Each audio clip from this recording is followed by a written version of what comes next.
J'ai reçu un commentaire qui pose la question de l'enfer et du paradis par un certain Nir K4P. Et j'ai trouvé sur Internet Knowledge for Policy, connaissances pour le monde politique, les connaissances scientifiques pour le monde politique. Alors, déjà, j'aimerais dire que je fais pas de politique. Ensuite, que je ne pense pas que Dieu est une religion. Parce que votre question, bonjour Nir, Nir ça veut dire près de, vous me demandez s'il y a des objets, par exemple dans mon paradis, est-ce un paradis matériel? Alors, mais vous me parlez de religion. Alors, je ne pense pas que Dieu a créé une religion, ni que Jésus est venu apporter une religion. En lisant la Bible, le Nouveau Testament, les évangiles, Jésus mange avec les uns et les autres. Il fait ce que les uns et les autres font à cette époque. Tout le monde passe des heures à table à l'heure du souper, le soir. Alors, si aujourd'hui tout le monde était devant la télé ou aux fautes, je pense que Jésus serait devant la télé et aux fautes.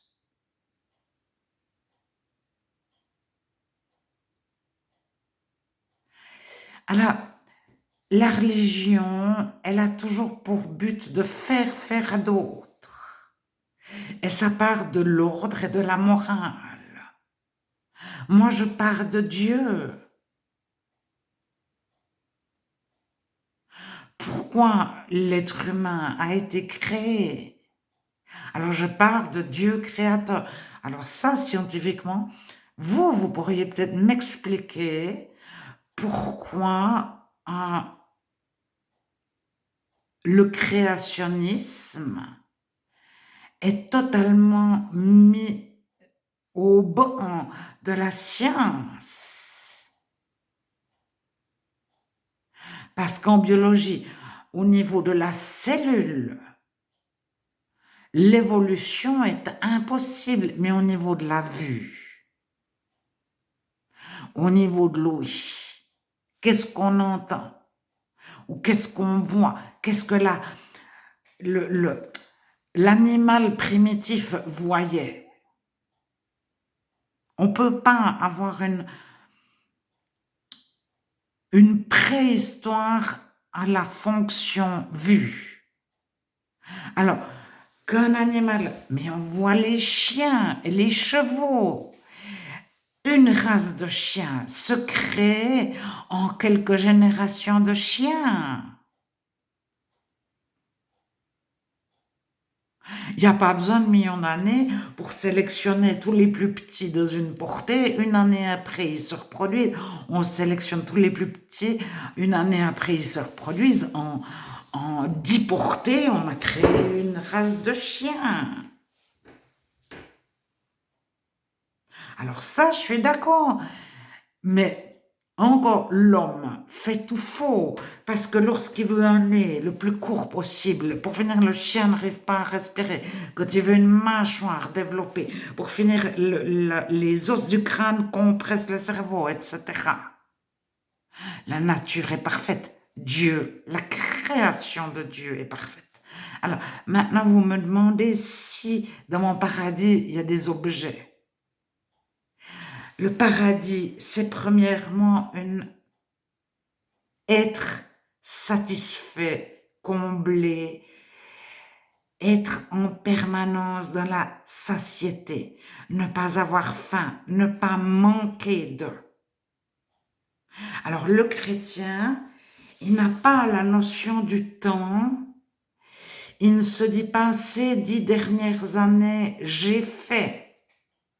Ou ces 10 prochaines années, je vais chanter. Ces 10 prochaines années, je vais ouvrir mon entreprise. Ces 10 prochaines années. Le chrétien, il vit l'instant présent avec Dieu.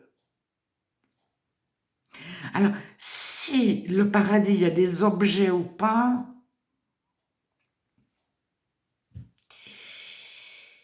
c'est très subsidiaire, les objets. Mais vous voulez savoir si c'est mystique ou matériel? Dieu a créé les deux, les cieux et la terre. Alors, de la Genèse, les cieux, ça représente l'intemporel.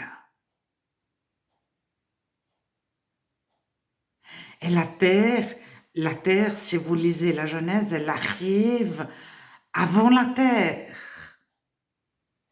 Parce que juste la phrase d'après, c'est la terre était informe et vide. Sans forme, elle était ni carrée, ni ronde, ni plate. Vide, elle était vide. Donc, c'est la description du Big Bang. Tout est parti d'un point, c'est-à-dire Dieu a allumé la lumière, c'est la première fréquence, la première vibration.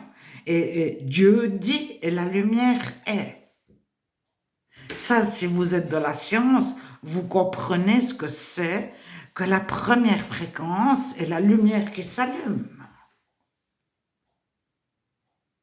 Alors, tout est parti de rien. Mais tout est parti de Dieu.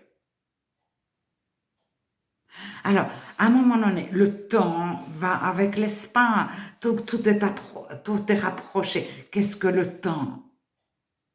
C'est une révolution. Si on n'a pas de terre, pas de lune, on n'a pas de temps. Le temps, c'est le temps qu'il faut pour parcourir une orbite.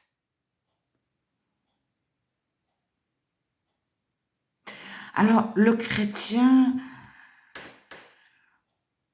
n'a pas la même notion du temps que le non-chrétien.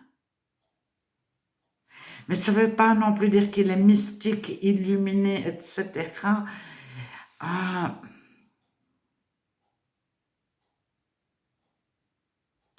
Alors, pour vous, chanter pendant 20 ans ou pendant l'éternité, ça peut vous paraître totalement incongru.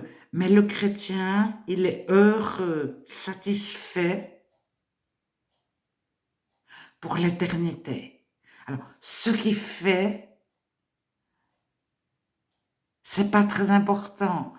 Ce qu'il est, c'est même pas une question de ce qu'il est. C'est il est aimé de Dieu. Il est dans la présence de Dieu pour l'éternité.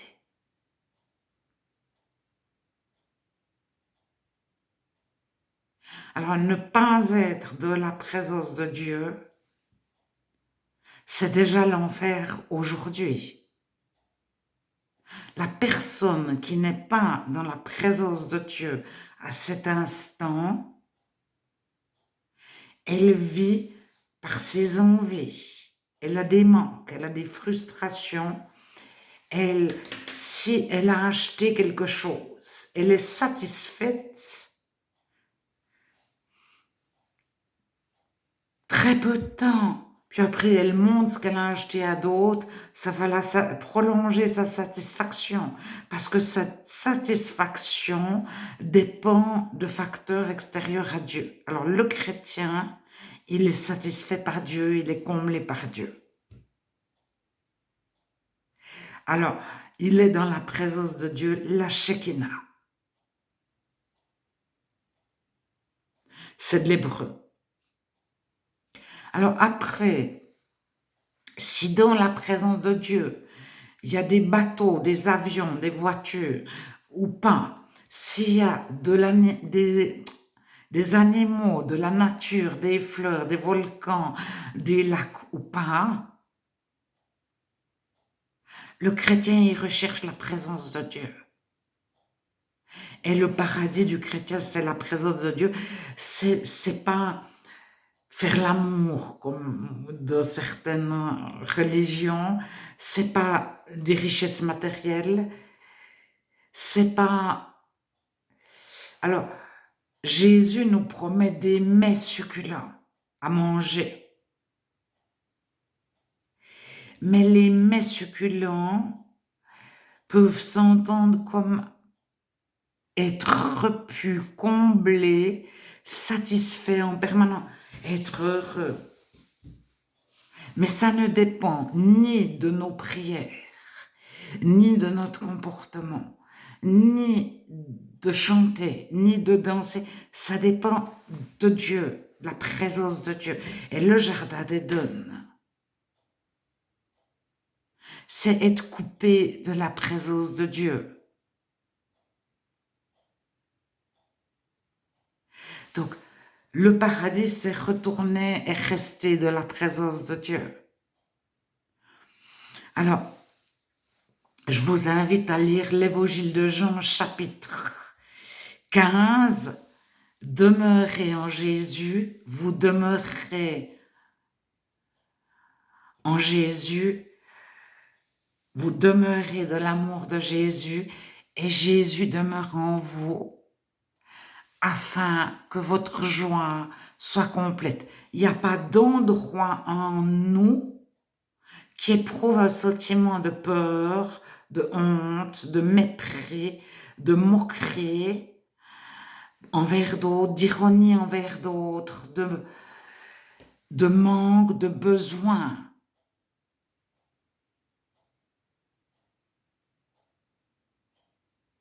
On n'est ni euphorique, on est simplement repu en permanence, heureux en permanence.